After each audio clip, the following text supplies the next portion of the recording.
자, 국왕 외란과 호란을 극복하다 보도록 하겠습니다. 자, 지금 우리가 앞선 두 개의 강의에서 성종 때까지를 한 덩어리로 봤습니다. 유교적 통치 체제를 완성하는 단계. 그리고 이 시기, 첫 번째 시기를 주도했던 정치 세력은 훈구였습니다. 자, 그리고 성종 이후부터 두 번째 다뤘습니다. 기본적으로 훈구 세력이 너무 커지자 성종이라고 하는 국왕이 새로운 정치 세력 사림을 등용했고, 훈구와 사림의 경쟁 속에서 사화라고 하는 게 4번 발생했다라고 얘기했었죠.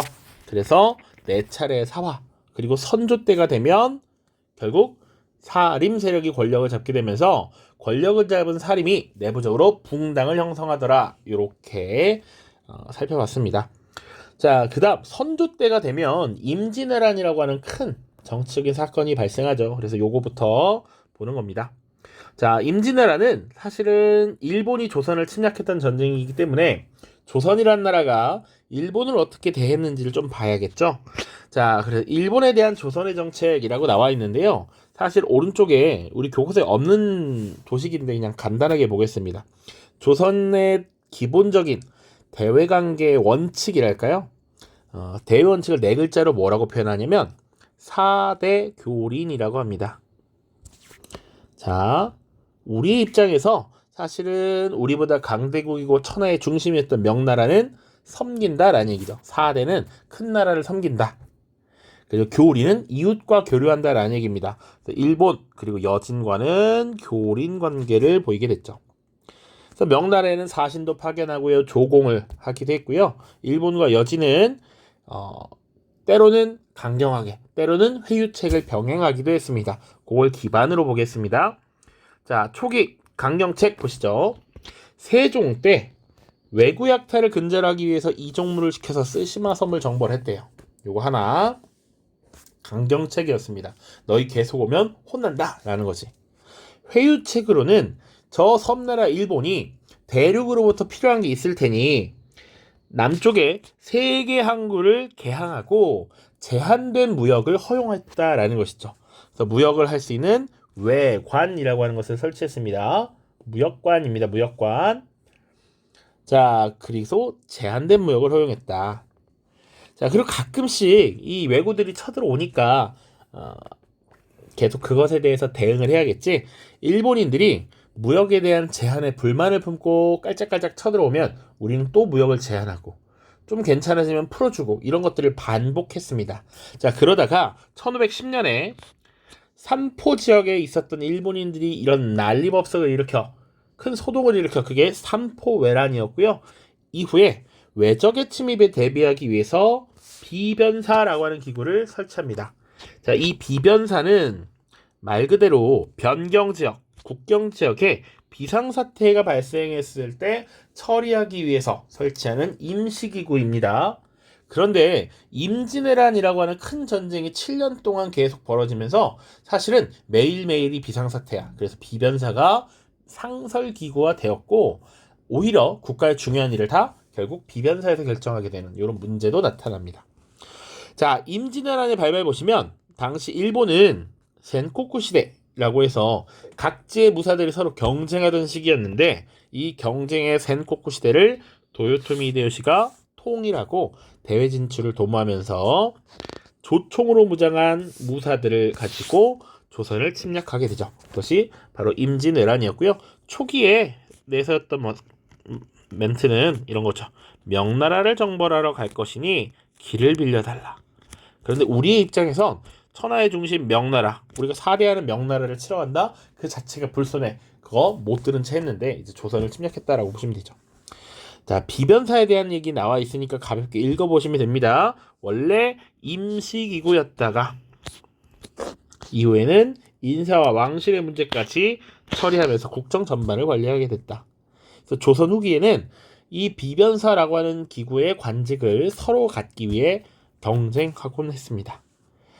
자, 다음 페이지. 그래서 임진왜란의 전개 과정 보시죠. 자, 말 그대로 전개 과정이니까요. 순서를 어느 정도 잘 기억을 해두시면 좋습니다. 순서. 자, 당시 일본은 조총으로 무사들을 무장하고 쳐들어왔고요. 우리는 이 조총에 상대할 만한 무기가 없었죠. 기껏해야 보병 혹은 기병인데 이걸 상대하기 굉장히 어려웠습니다. 전쟁 초기 조선에 연전 연패가 있었고요.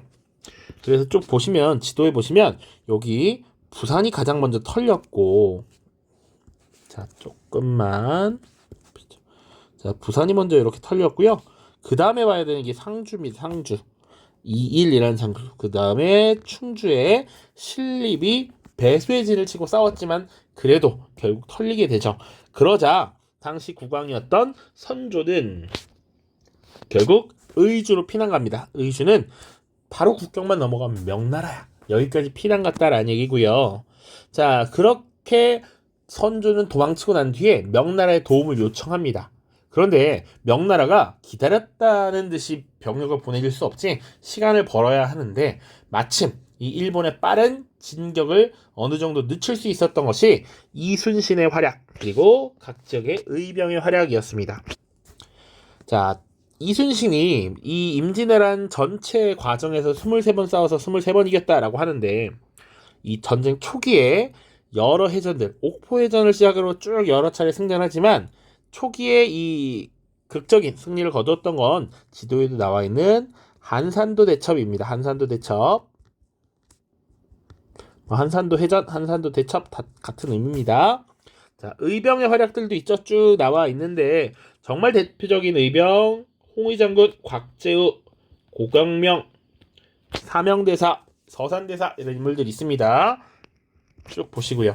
그렇게 어느 정도 시간을 버니까 명나라가 참전을 하게 되죠. 자, 그래서 이 임진왜란은 일본의 침략에서부터 동아시아 국제전으로 확대가 됩니다. 자, 쭉 밀렸었던 이 조선은 명나라와의 군대를 연합군을 결성한 이후에 평양선언을 탈환하게 되고요. 그렇게 전쟁이 장기화되자 강화 협상을 시작하게 됩니다. 자, 이 전쟁을 추진하는 과정에서 조선은 일본의 조총부대를 상대하기 위해서 훈련도감을 설치하게 돼요. 자, 이때 훈련도감에 근무하는 군인들은 당연히 징병한 군인이 아니라 급료를 받는 직업군인을 양성하게 되고요. 프린트 날개에도 나와 있지만 삼수병으로 구성됩니다. 포수, 사수, 살수로 구성되는데 여기서 포수가 조총을 사용하는 군인이라고 보시면 됩니다. 자, 아쉽게도 협상이 잘 완료되지 못했습니다. 그러다 보니 결국 일본은 다시 한번 침략을 감행하게 되고요. 다시 침략한 것을 우리가 보통 정유재란이라고 합니다. 자, 어쨌거나 이 협상을 준비하는 긴 기간 과정에서 나름 조선은 다시 방어 시스템을 구축하기 시작했고 명나라도 재정비를 하게 되죠. 그래서 조명연합군과 이순신의 활약을 통해서 일본의 침략을 어느 정도 막아냈고요. 이순신의 활약이라고 하면 사실은 이순신이 파직되었다가 다시 돌아왔을 때 활약한 명량해전 있죠. 명량해전. 신에게는 아직 12척의 배가 남아있습니다 라는 것. 그리고 뭐 사실 조명연합군도 활약 많이 했고요. 결국 일본에서는 이 전쟁을 주도했던 도요토미 히데요시가 죽고 나서 군대를 철수시킵니다. 그 도망가는, 퇴각하는 일본군을 또 한 번 격파했던 것이 노량해전이죠. 자, 그래서 여러 전투들 거의 살펴봤습니다. 조금 봐야 되는 거, 임진왜란의 3대 대첩이라고 하면 이 한산도 대첩, 그리고 진주성 전투, 그리고 행주 대첩 이렇게 있죠. 요 세 개가 임진왜란의 3대 대첩이고요. 각지의 뭐 의병들, 그리고 그 외의 전투들도 쭉 보시면 됩니다. 자, 동래부 순절도라고 하는 그림은 당시 부산 지역의 동래부에서 지금 적군의 공격을 받고 있는 이런 것을 그림으로 그려놓은 것입니다. 초반에 연전연패할 때의 상황을 보여주는 것이다. 자, 그러면 임진왜란 이후 동아시아 3국은 어떻게 변했는가도 보셔야 되죠. 자, 조선에서 전쟁이 벌어졌기 때문에 조선에서는 정말 많은 사람이 죽고, 그리고 농지가 황폐화되면서 기근이 들고 질병이 늘어났죠. 인구가 많이 감소합니다. 자, 국토가 황폐화되면서 농지가 부족해졌고요. 토지대장과 호적도 많이 사라지면서 국가의 재정이 굉장히 악화됩니다.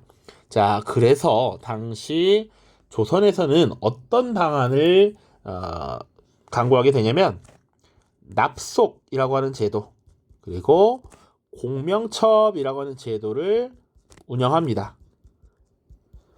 자, 납속이라고 하는 거, 여기서 속은 곡식 묶음을 의미하거든요. 그래서 곡식을 납부하면 신분을 상승시켜 주는 것이야. 자, 공명첩은 이름이 비어있는 관직 임명장입니다. 그래서 결국은 돈 주고 신분을 상승시켜줬다라는 거야. 신분 상승의 대가로 국가가 돈을 걷었다라는 얘기죠. 그러다 보니까 기존에 이런 신분 질서가 많이 흔들리게 돼요.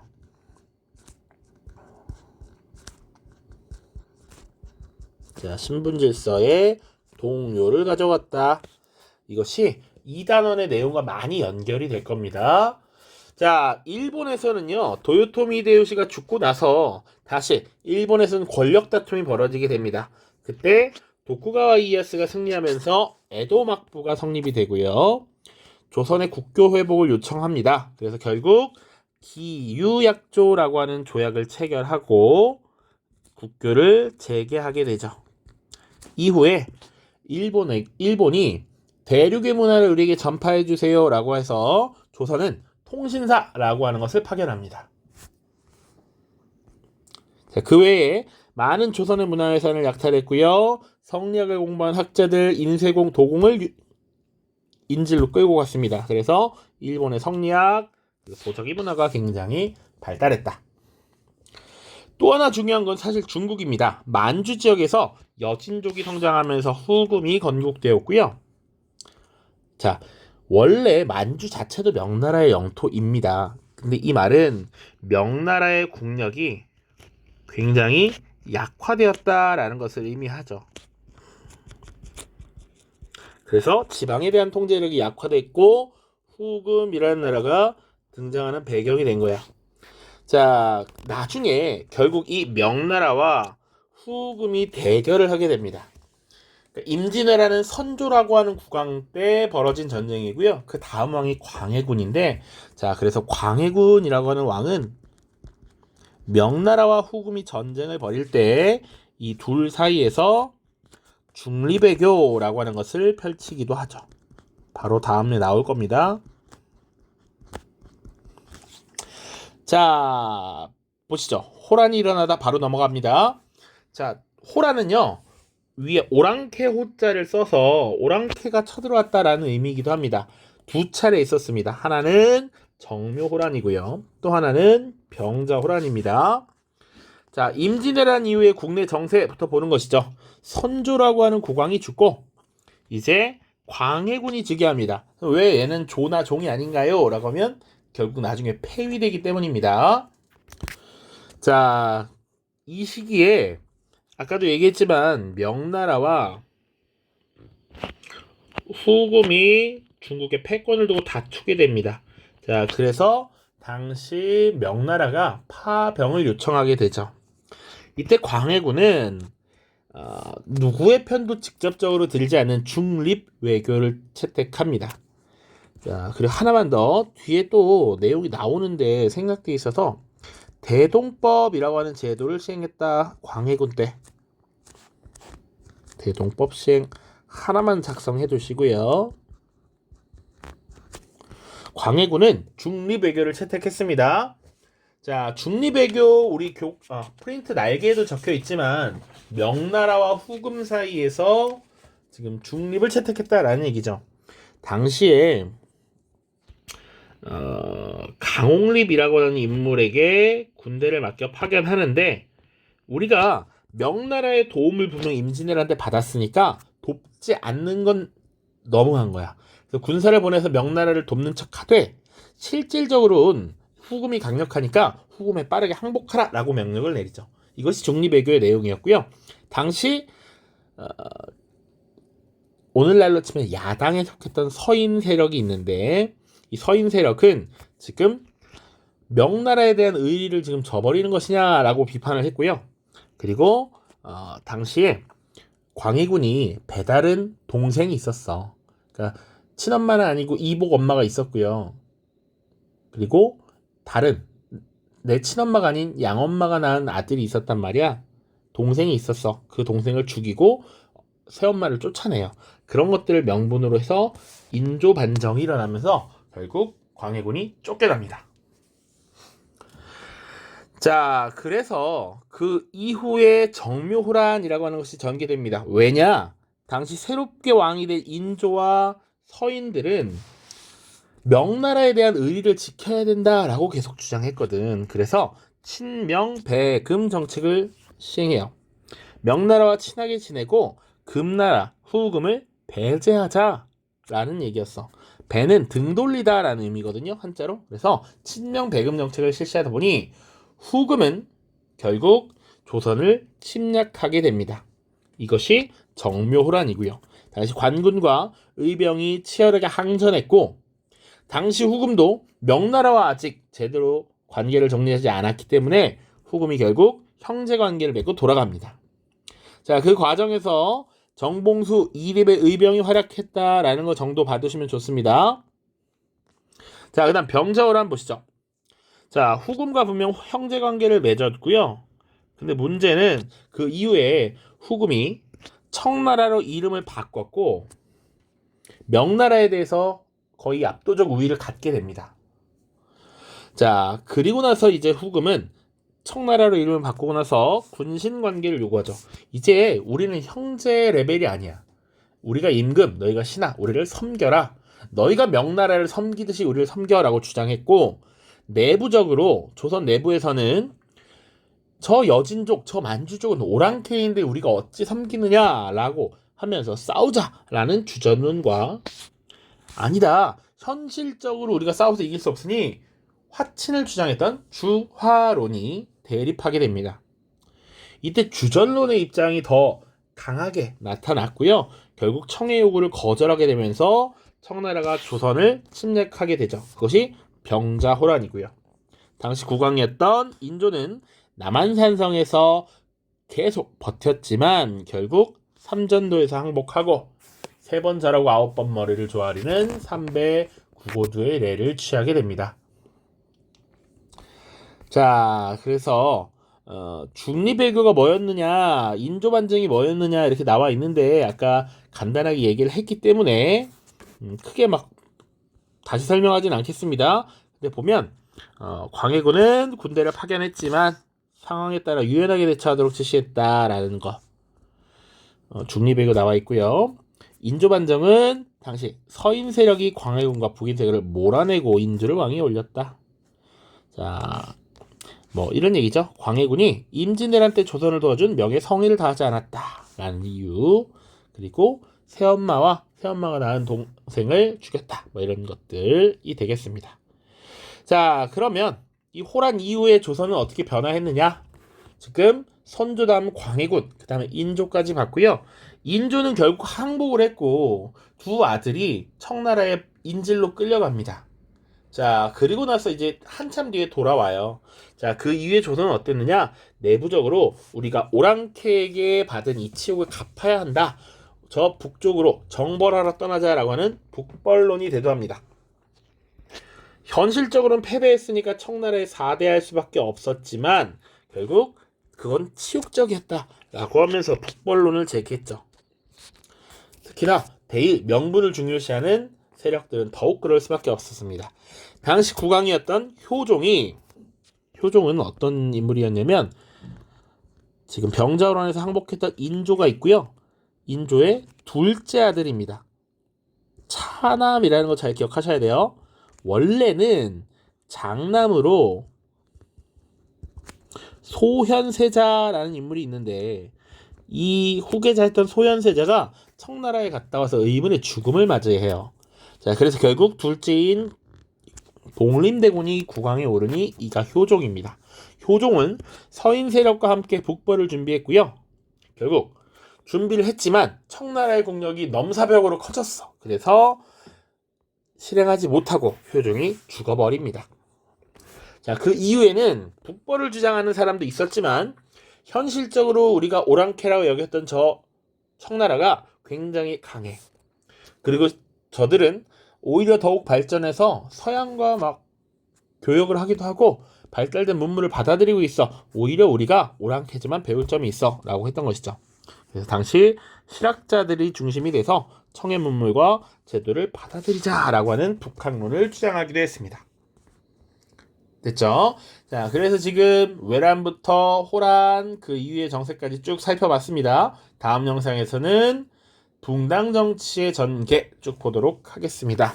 자, 고생 많았습니다. 안녕.